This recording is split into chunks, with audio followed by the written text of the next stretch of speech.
Hello, everyone. Greetings from the Global Youth and Sustainability Organization, GISO.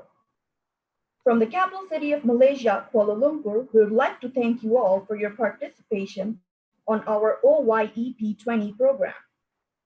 The Online Youth Empowerment Program aims to provide different and special training on the interpersonal and entrepreneurship skills. The program is scheduled as 8 free online courses, and we are glad to host specialists and experienced trainers and speakers from the MENA region, Australia, India, and the UK. Today's session is the importance of communication in business and sales with Mr. Pranav Singh. Before giving him the floor, allow me to introduce him first. Mr. Pranav Singh is the managing partner of Thought Mill Communications, a digital marketing and advertising agency that helps companies stand out in a crowded marketplace. His company does this with creative methodologies and consumer-centric strategies. Clients include major jewelry houses, builders and developers, FMCG companies. Mr. Pranav Singh is also a leadership coach and business consultant for small and medium enterprises, and currently helps many such businesses grow. In addition to these, he served as a director consultant in BNI, a network of 2,000 plus business entrepreneurs. Without further ado, please welcome our special guest and speaker for today, Mr. Pranav Singh.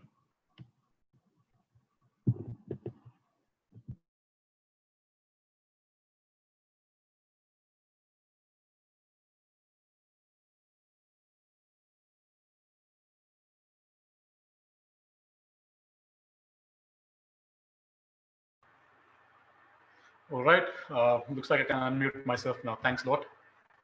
So thanks a lot for the wonderful introduction, Ian. Before I begin, just a quick check. Can you see me fine? Can you hear me?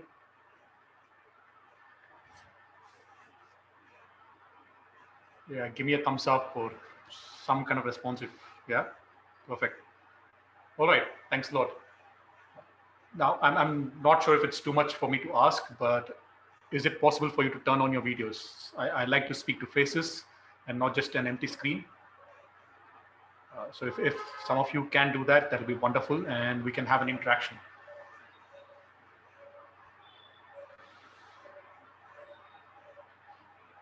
All right, Mohammed, thank you.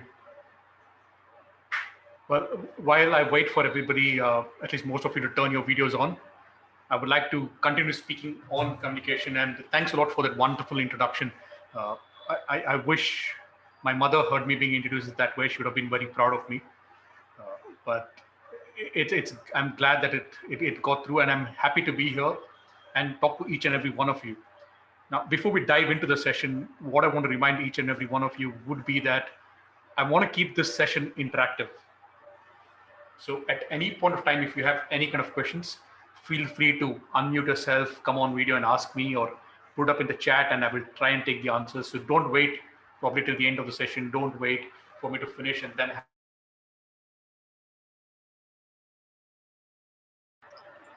all right. If you have doubts at any time, feel free to ask many questions. Even before I begin, I would like to ask you, the participants, what do you think is the difference between, or what exactly is communication according to you? If anybody can answer or put in the chat, I want to see what your perspective is currently.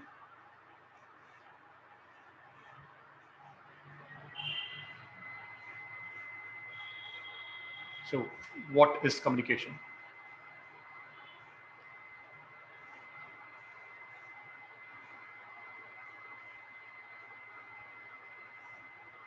Come on, it's not that hard to answer.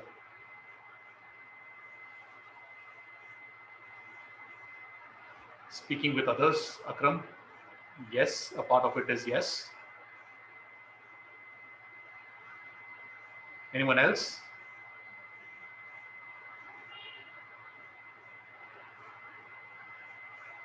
Okay, so let me ask you, since Akram said it was speaking with others, how many of you say it's a way, Moni says it's a way of contacting with others? Yeah. So let me ask you this, right? Contacting others, speaking with others. So what is different between talking and communicating? Because if you ask me, they're different. And speaking with others is talking, right? A way to contact others is talking. Right? I just want you to think about it. I don't want you to answer. The reason I want you to think is because according to me, talking is like we say, is just giving out words, letting people listen, talk, whatever. But communication, yeah, is a way of exchanging information. Perfect. Yeah. So for me, communication is a step further where you can have a dialogue where you can exchange ideas, where the other person buys into your concept, you buy into their concept, your belief systems change. So by the end of a communication, there is a change in the belief system or a change in an idea. If you're just sitting and talking to your friends, you're just having fun. Building a relationship. Mariam, yeah, perfectly. I mean, that's a wonderful answer. I think one of the best ways to build relationship is through effective communication. And you'll hear this all the time, whether you're married, whether you have a boyfriend, girlfriend, they say communication is key, effective communication, communicate with your boss. Any kind of relationship you want to build is built on communication. Right. So for me, I think when I was introduced, there was a lot of things that were told about me, saying I'm a TEDx speaker, I coach entrepreneurs, but it wasn't all this hunky and dory when I started initially. Right. When I was young, I remember I wanted to be an astronaut. So I used to look up to my parents. I used to tell them, "Ma, Papa, can I be an astronaut?" And in India, the one thing that always tell me is, "Listen, just focus on your studies."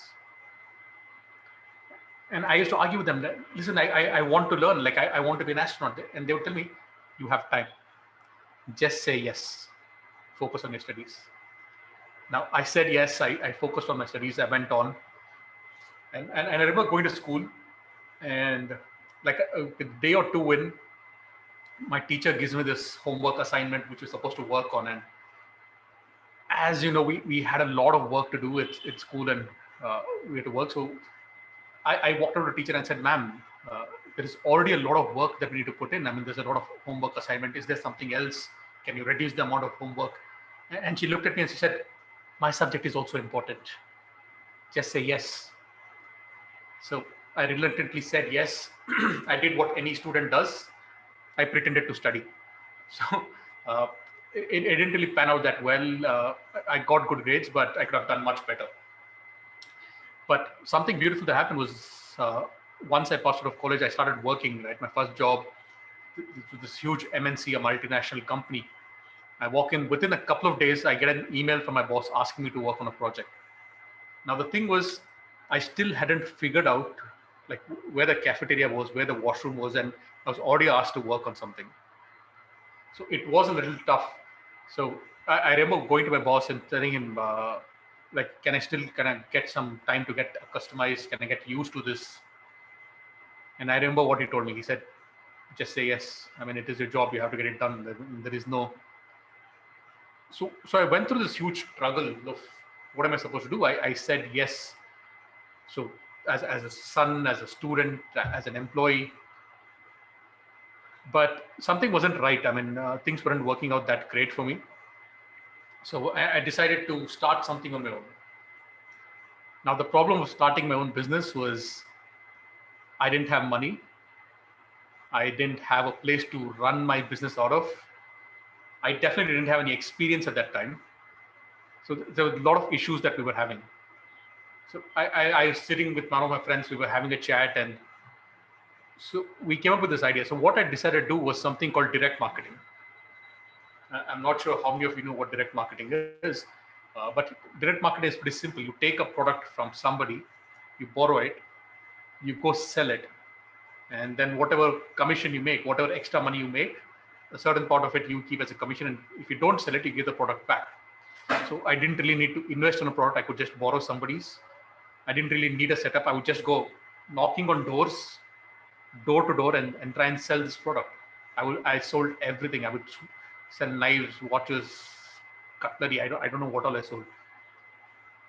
But it was tough because I remember knocking on the first door and this lady opens the door and so typically housewife was there. She opens the door and she says, as soon as I show the product, I'm like, ma'am, we want to buy this. And she's like, no. No. I'm like, okay, never mind. So I went to the next door. The other lady said no. The third lady said no. So I don't know what happened. I figured they fought with their husband. Something might have happened. Bad day at street, bad day at the home. I don't really know. But it was a strange feeling for me because all my life I was asked to tell yes. And here people are telling me no. So it got a little tough. But I remember after 24 days, I think it almost took me 24 days. I went and knocked on this door. This lady opened the door and I got my first sale. And that was such a wonderful experience for me because I realized I could take somebody from a no to a yes. From there, I've gone on to do some great things with myself, with my company. We've been working with one of the largest brands in the world right now. From knocking on doors to being this far, being on the TEDx stage, I think it's been a journey for myself. And almost a lot of what I do, I owe it to the way I communicate. Because that's what I learned, that's what I was taught when I was knocking on doors, right? From day 1 to 2024, the only thing that I changed, because I was the same, the product I was selling was the same, the doors I was knocking on were the same, the timings, the area, everything was the same. The only thing that had changed is the way I spoke, is what I said, is communication. So I realized if I can communicate, if I can leverage this particular tool, I can make something out of myself. I can be better. Right? And then this is something I think all of us need to understand because I have taken this in my business.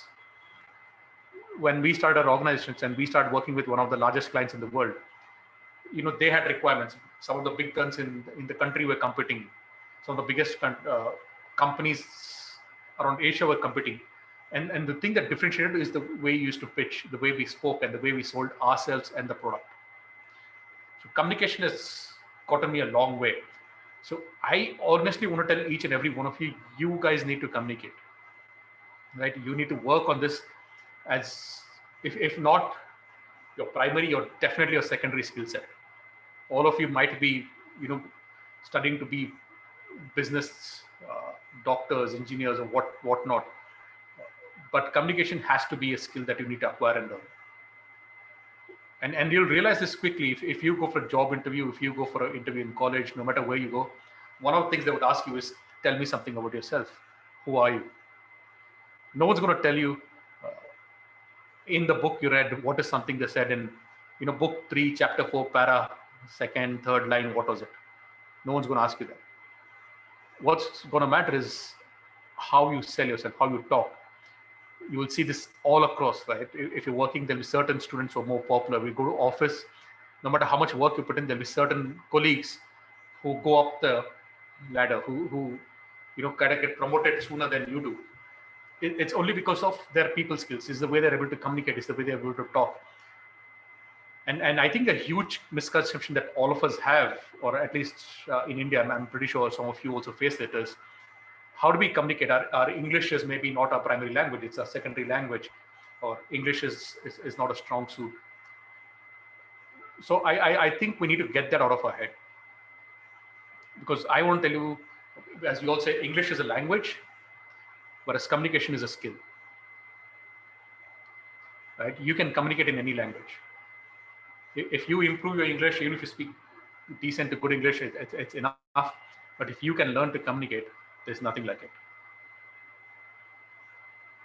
Right? So one of the things I want to tell you is, as you're communicating, there are a couple of things we want to focus on. Right? One is what we say. And second is how we say it. There are two separate things, what we say and how we say. A lot of times we're focused on what we are supposed to say, correct grammar, correct sentence formation. Is this what I'm supposed to say?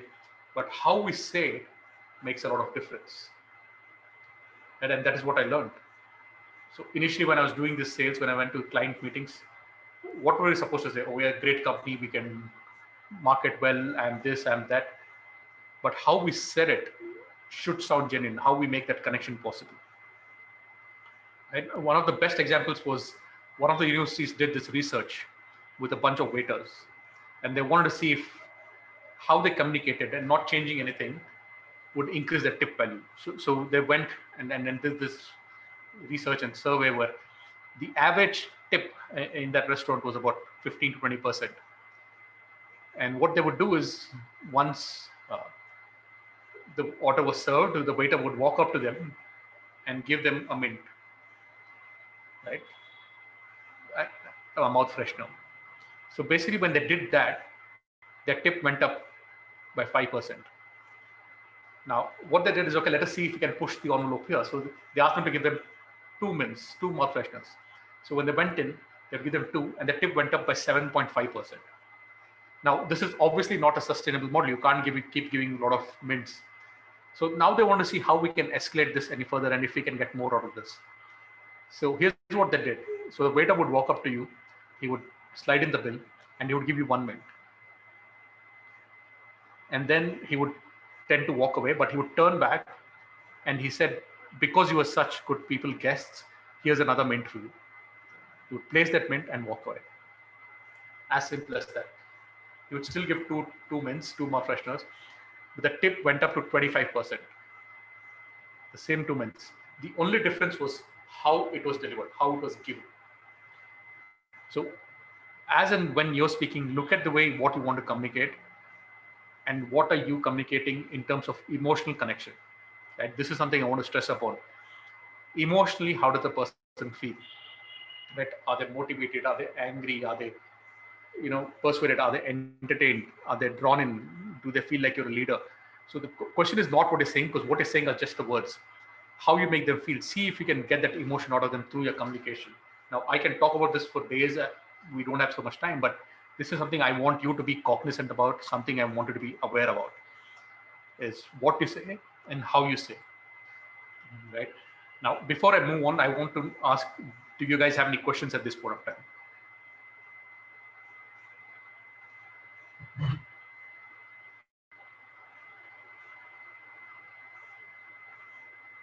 Does anybody have any questions?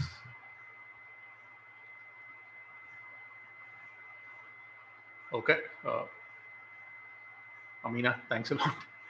All right. So it looks like we don't have questions at this point of time, but so how do we do this? How do we make a switch on how to communicate? I think all of us want to understand that.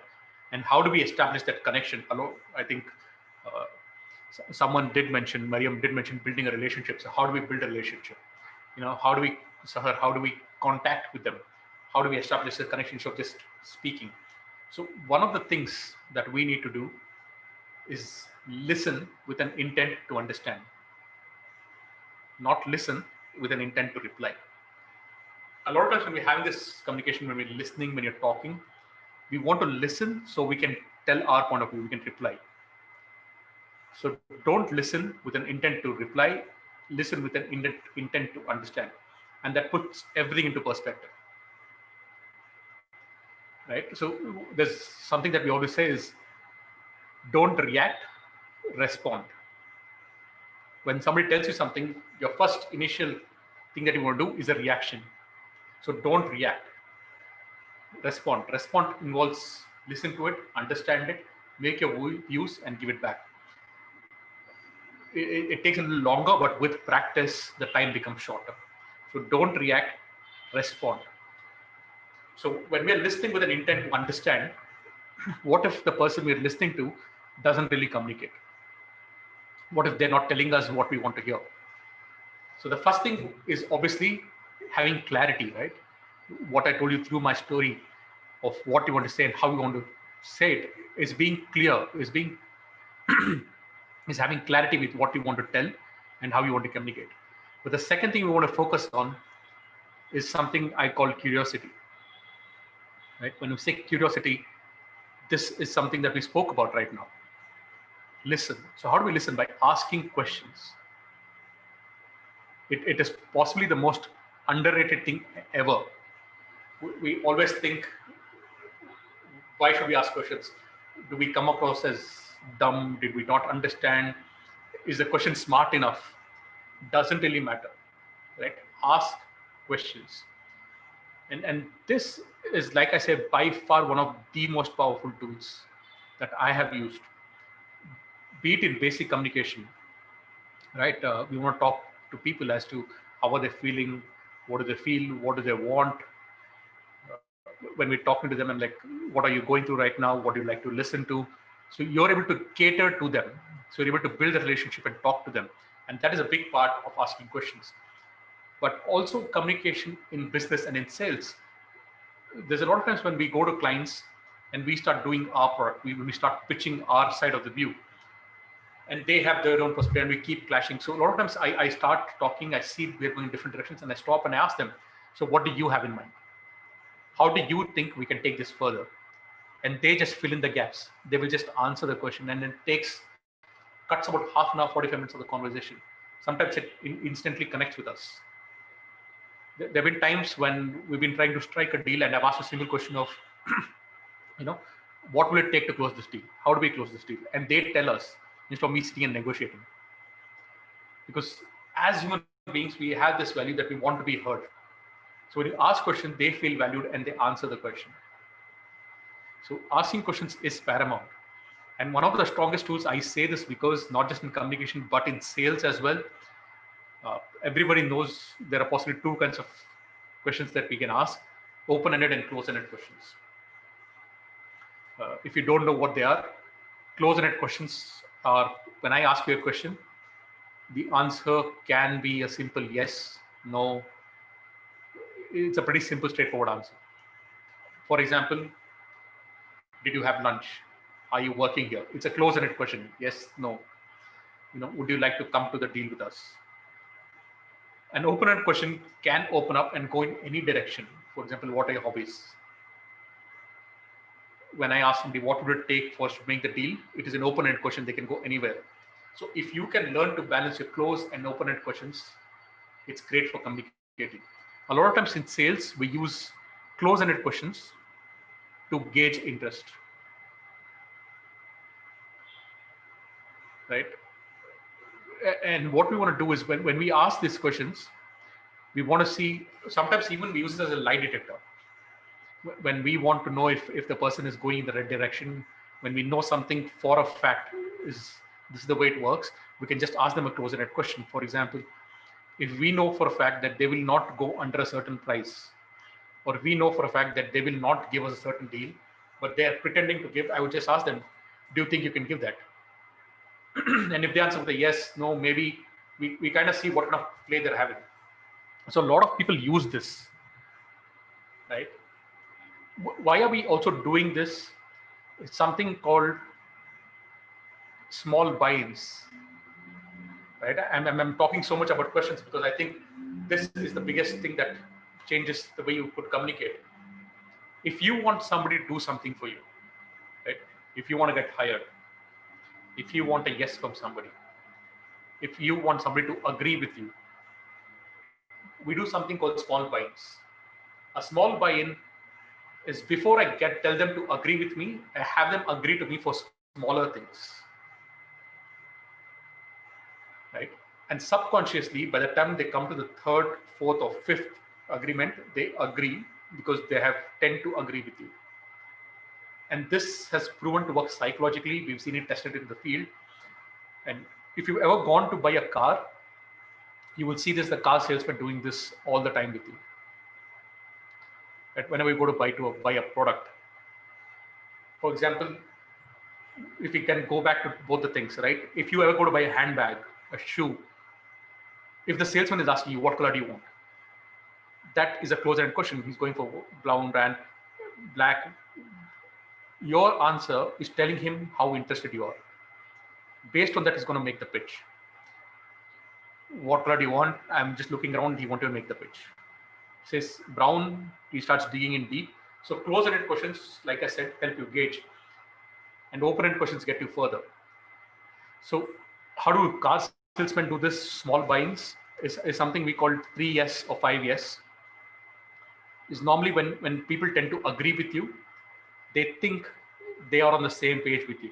And when you think you're on the same page with somebody, you think you're on level with somebody, it's harder to disagree. So what they do is when you walk into the showroom, they say, are you going to buy a car today? Are you looking for a car? And you say, yes. Would you like to have some tea? Would you like to have some coffee? Yes. Did you like what you see? Do you enjoy the interiors? Yes.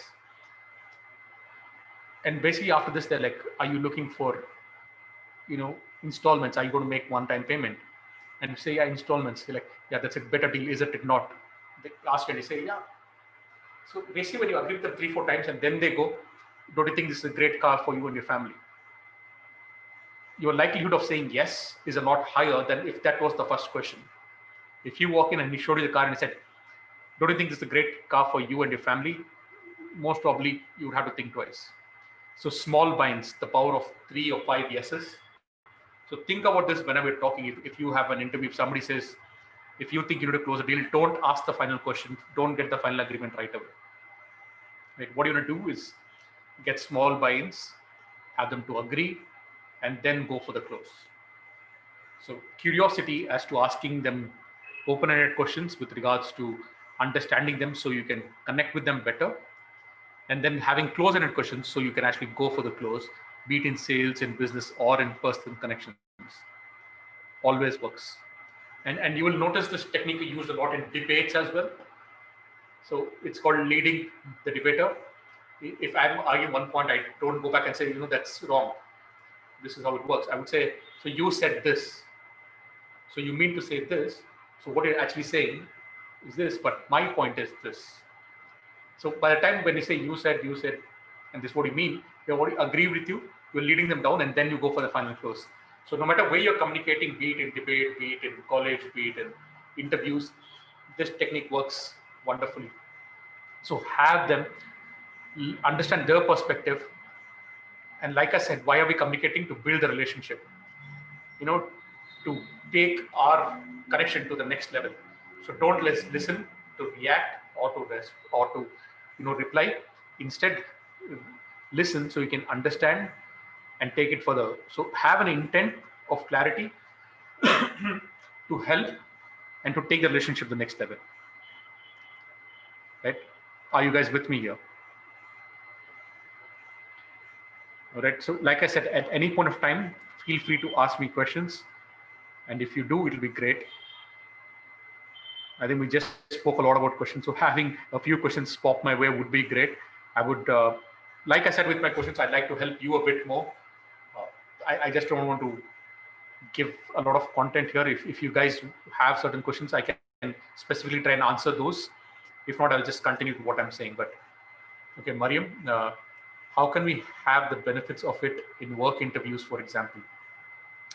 Okay. So like I just gave an example, right?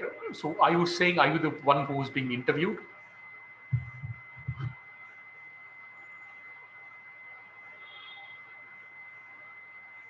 So I'm guessing that's a yes.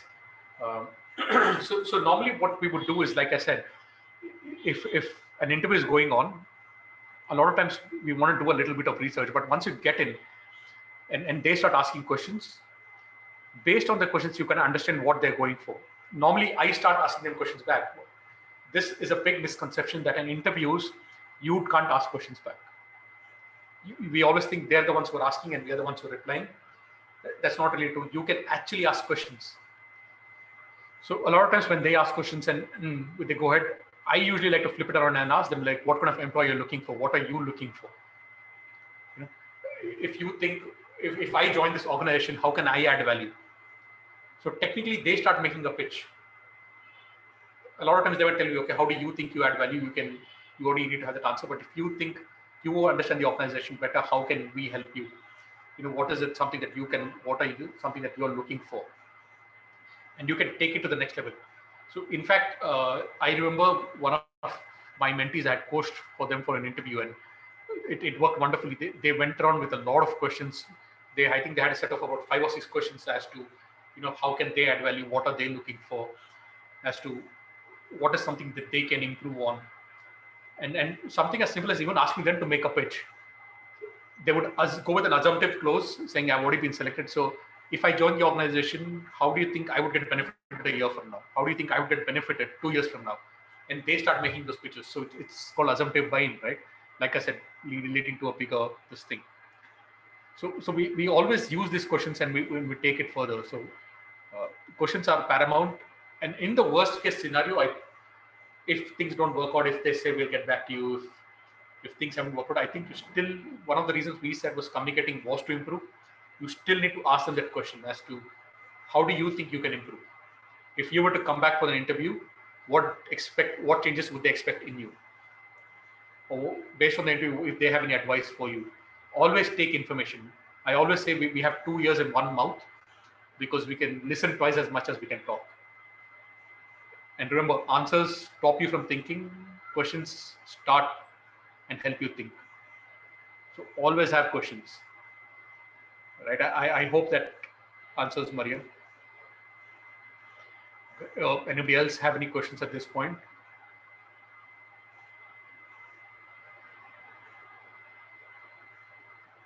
Yeah, fantastic. Thank you.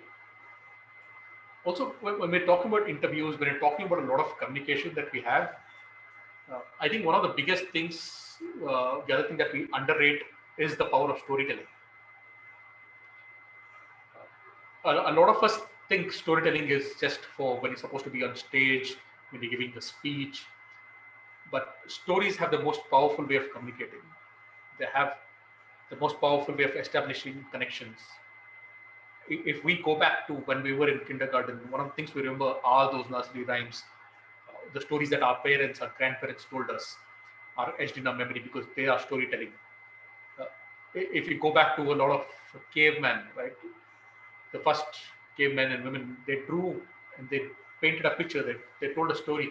And stories carry you a lot further. And when we go with advertising, when we go in sales, we're always going for a story.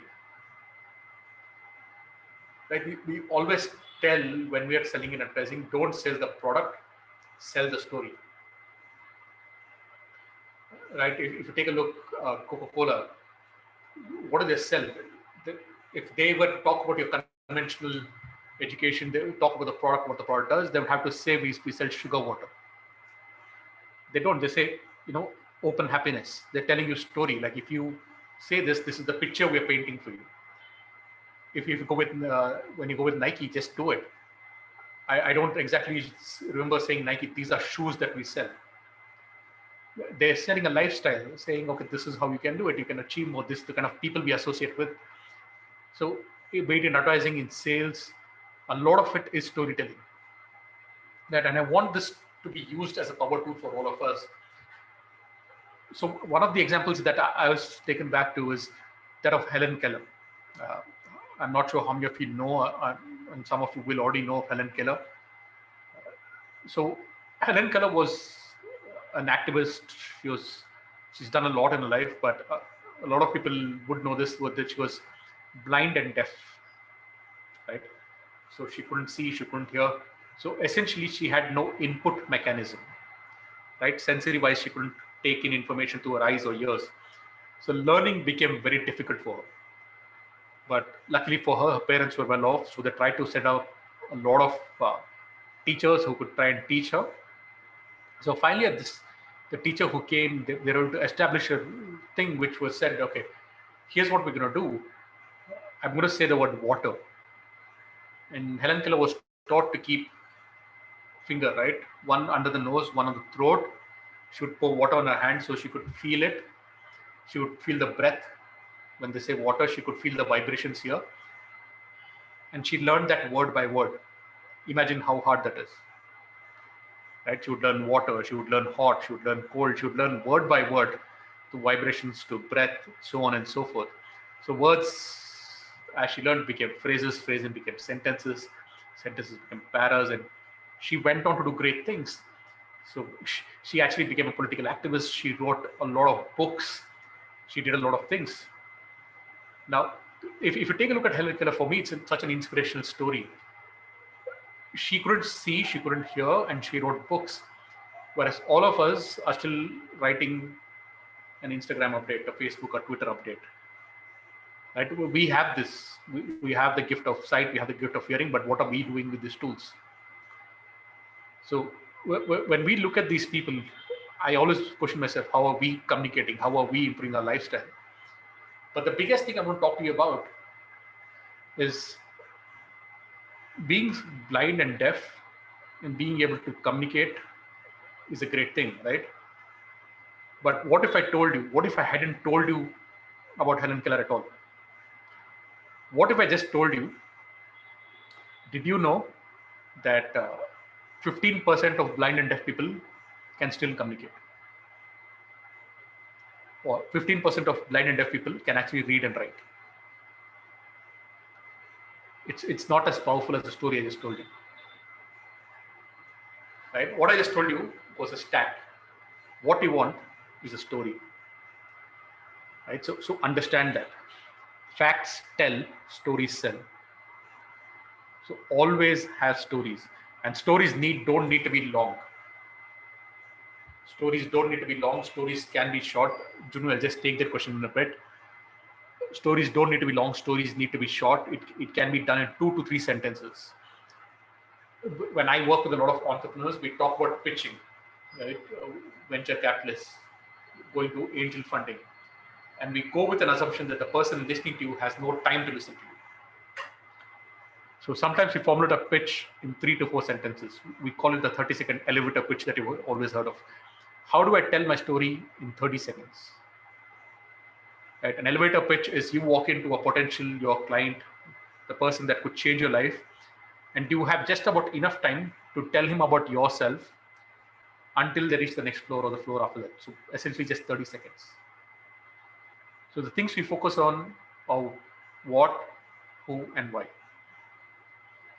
Quick and simple, be it business, what am I into, who's going to buy my product, and what problem am I solving. Right? It can be something as simple as if you're communicating, I'm passionate about this, XYZ. We want to reach out to people who are into gardening because they don't have this facility. And the problem you're solving is because they don't have it, we can leverage it. It's as simple as you actually said a very small story. So stories can be said. Right, and to prove that stories can be said, there was this author who came out with 6-word stories. So stories that were powerful or good in just 6 words.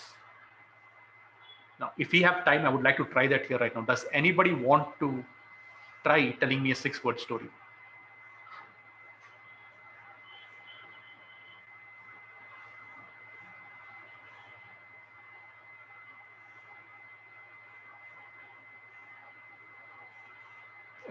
I'm waiting. Is it hard?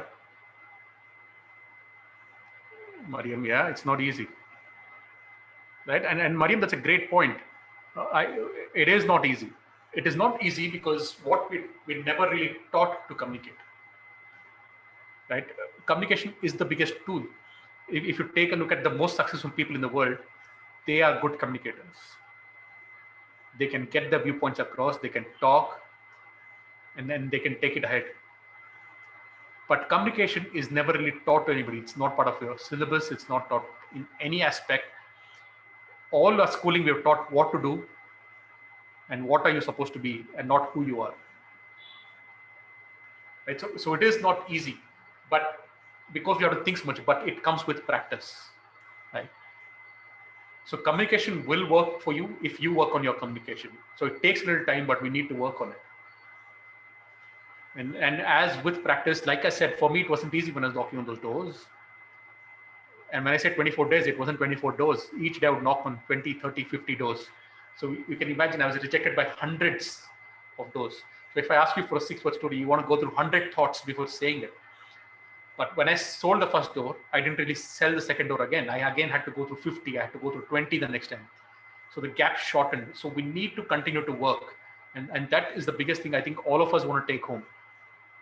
So coming back to 6-word stories, there were so many that one of the things that I felt the strongest was the smallest coffins are the heaviest.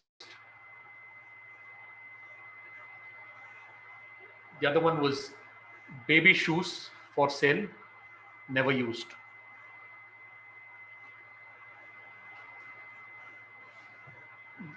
The other one that I think we always heard is they came, they saw, they conquered. all in terms of power messaging, in terms of telling a small story. And I wish this was done in person, or the way you could talk to each other and you can get those ideas. But the point being, you don't really need a huge story setup to set up a story. Remember, facts tell and stories sell. If you can communicate the pain point that you're solving, if you can, how you can create value and add value, and you can tell it in terms of a story, there's nothing like it. Right? And then coming back to interviews, something that we do is I interview hundreds of people, right? I look for interns all the time. And if you ever apply, if you go anywhere else, I hear this such cliched answers. I'm hardworking, I'm passionate. Man, I've heard this so many times. There might be truth, but they're not selling the story to me. It can be something as simple as I'm hardworking, I enjoy what I do. The other thing that I really do is when I go to the gym, I work out with all that I've got. I'm really passionate and I carry that to work. Simple. Something as simple as when I went in my last job, 20% of the time I worked extra time because I want to create value and that's the passion I bring. So instead of me just saying the word passionate, I put in that one sentence. It is me painting a picture. Right? It's me communicating. So always remember to communicate. When you go on stage, in your college, when you're doing these presentations, a lot of friends go into stats and like they bombard with stats and it goes over heads. The human mind is not adapt to listen to numbers. It's not adapt to listen to stats. We want to connect with stories. So incorporate in a story. So how do we do this in presentations? If you have 3 to 4 points, have at least 2 stories, a main one, a subsequent small one, and then set up your stat. Right? If you're talking about environment, what are the changes you plan to bring? How is it helping? How is it impacting? Don't just give me stats. We all know the stats. We all have an idea, but story connects with me emotionally, and when the person is emotionally invested, they do a lot of things for us. So that is something I think all of us need to be clear about, is have stories, learn to do that. And coming back to Junu, how important is non-verbal communication? So a lot of people have said that non-verbal communication is probably 67 to 87% of your communication. For me, I don't think it's that high. It is important. It is probably at about 40 to 50% for me. And then because it comes down to how you're saying, right? I truly believe if you believe in what you want to tell, if you think you're setting it up well in terms of a story, if you have the right questions, if your intent is right, no, I'm sorry. Like I said, when I say intent, you're talking to build relationship. That's your intent. You're listening to understand. That's your intent. Your body language, your non-verbal automatically adjust to it. Right? You don't have to have a fake persona. So a lot of times when we go non-verbal, we try to put in hand gestures, we try to put in vocal variety, we try to do all these things because we want to project a persona. We want to impress the other person. Sit straight, shake hands, talk well, use this thing and communicate. It works well to an extent, but if it is truly who you are, if you have the right intent, a lot of it gets taken care of. For me, something more than non-verbal is your tonality. How are you passionate about or something? How are you talking to somebody? Are you giving them a chance to answer? Right? How are you framing those questions? So tonality is something we need to work on. And that makes a lot more emotional connection than anything else. So if we can work on our tonality, if we can work on how we sound, like I said initially, it's what you say and how you say it that makes a difference. The tone, the choice of words that we have can take us a longer way. Right? Is there something else? Does somebody else want to have any other questions for me?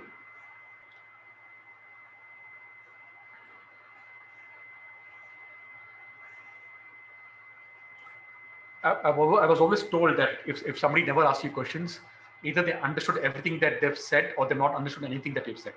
So I'm not sure if you've understood everything or everything just went over your head. You're welcome, Junu.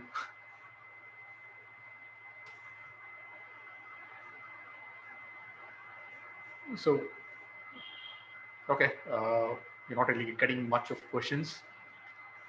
So there are a couple of other things that I think I want to talk about real quickly is something called when you're telling a story, when you're talking about communication, what is your purpose? We did speak about building relationship, and for me that's a little generic. When I said we want to take a relationship to the next level, even that is a little generic. We want to dig deep, and what I want to say is when you're communicating, what is your purpose of that particular communication, right? How do we answer this? Like somebody asked me, I think it was Mariam who asked, how do we benefit this from interviews, right? The main broader perspective is to build a relationship, is to have a connection. But the minor one is to get selected. But if we dig deeper, is to solve a gap for them, is to fill a gap for them, right? We need to figure that out. How do we figure that out? With questions, with an intent to, with listening with an intent to understand. But most importantly, once you understand that, your answer needs to be based on that. This is called solution framing. So a lot of times we state the problem and our solution for it. And a lot of people don't do this. I've coached a lot of people to go on the TEDx stage as much as last week.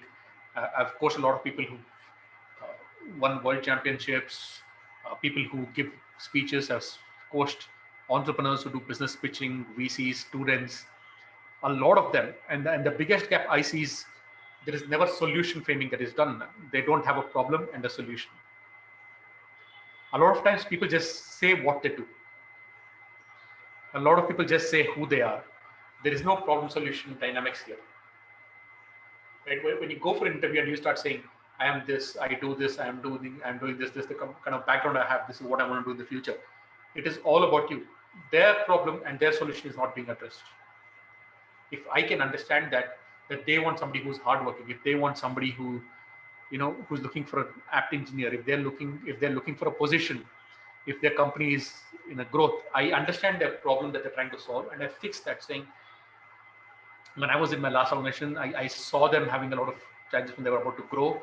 Or when I did this in college, we wanted to grow our committee. We wanted to do this. So we put in a lot of hours, and that is the kind of commitment I want to bring here.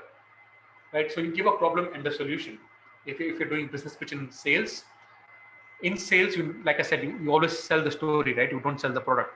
But when you're selling the story, the one thing we always taught is to provide a solution. Right? People don't usually go for benefits, they go for solutions. If they have a problem, sometimes they don't even realize they have a problem. We state the problem and then we set it up. Right? So being solution focused, having that problem solution answer will help you a lot. Even if some of you are giving presentations, if you're doing college, if you're going for multiple places, don't just go and say, okay, this is, let's say you're doing a presentation on organic farming.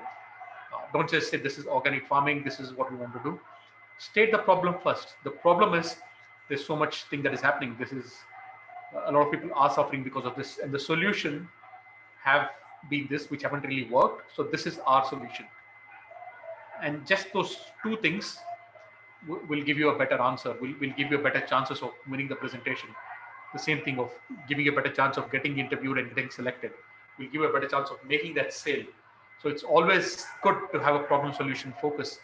Even people, if you're ever competing in a speech contest, what is the purpose of your speech? You want to inspire, you want to persuade, you want to entertain. No matter what it is, you want to give them information. Have a problem, say this is what is happening and this is what you do. And through my speech, I slide in the solution and we set it up. So problem solution is something else that we also want to do. And how do we do this? How do we get solution focused? A lot of things we've been telling about what we did speak about, how about listening, about a lot of things about storytelling, about having questions. Some of the other things that I call is usually the VAK technique, VAK. Sometimes it's called VAX with an S. Is when you have enough time, when we want to paint a picture, we use the VAX technique. V stands for visual, A stands for auditory, K for kinesthetics, and S for smell. So whenever you're telling a solution, S becomes the sense of smell is kind of secondary. But if you can use in the VAK, it works wonderfully. So visual, right? Let us take an example of uh, getting a job interview, right? If I go in and I, like the example, that sentence that I said initially is when I was in my college, we worked every day and night. Sometimes we would work when there would be no power. We would work through this 15 of us sitting in a room and we would make it happen.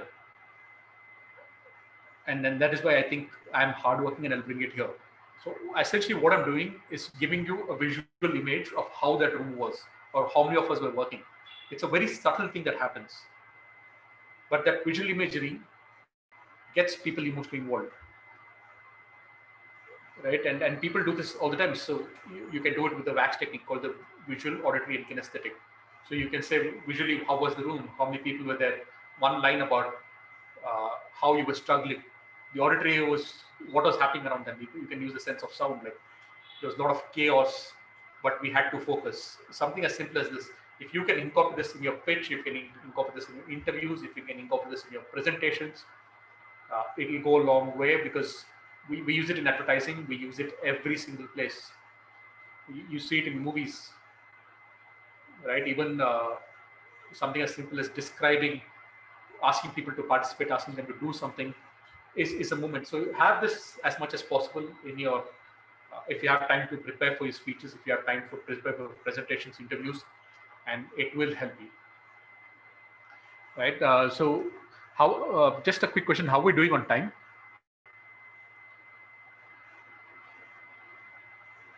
Or how much time do we have left?